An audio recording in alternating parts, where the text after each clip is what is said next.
Assalamualaikum warahmatullahi wabarakatuh. Perkenalkan, nama saya Januari Rahmirwana dari Teknologi Pendidikan Kelas A Angkatan 2020. Di video pembelajaran saya kali ini akan membahas sebuah materi tentang esensi desain pembelajaran. Sebelum masuk ke materi, saya akan membacakan tujuan pembelajarannya terlebih dahulu. Yang pertama, mahasiswa mampu memahami pengertian dari desain pembelajaran, dan yang kedua, mahasiswa mampu memahami komponen pokok pembelajaran. Baik, langsung saja kita ke materinya. Pengertian desain pembelajaran.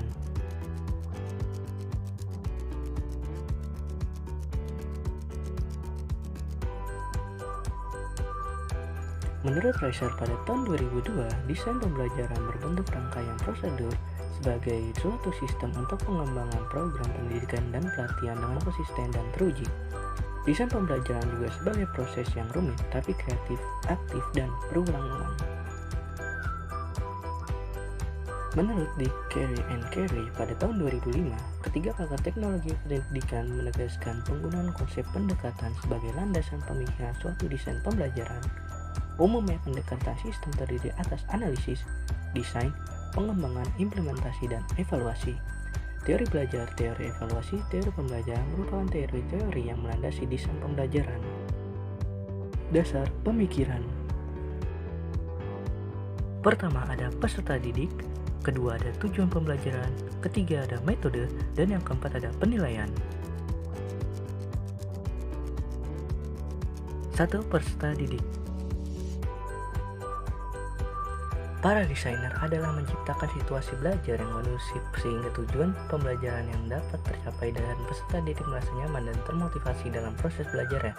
Beberapa hal yang dapat mempengaruhi mutu belajar diantaranya yaitu tampilan materi ajar, sebagai contoh tampilan buku atau modul yang menarik dapat menimbulkan minat belajar, sedangkan pengolahan serta penyajian isi yang menarik dapat menimbulkan rasa ingin tahu yang besar.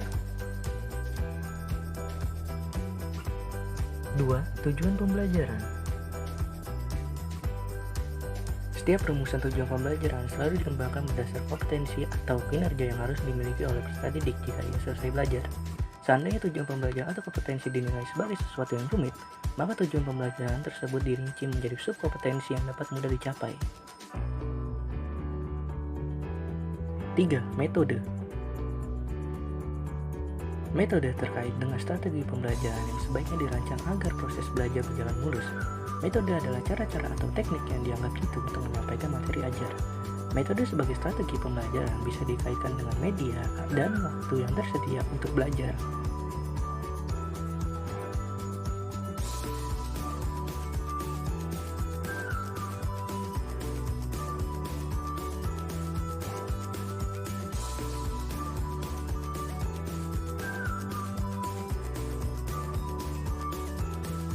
Empat, penilaian.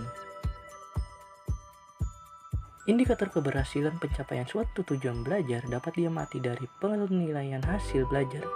Seringkali penilaian diukur dengan kemampuan menjawab dengan benar jumlah soal-soal objektif.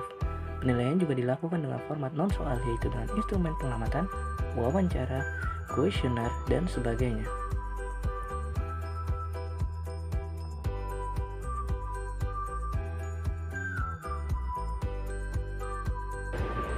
Baik, segitu saja yang saya bahas pada kesempatan kali ini. Kurang lebihnya mohon maaf. Wassalamualaikum warahmatullahi wabarakatuh.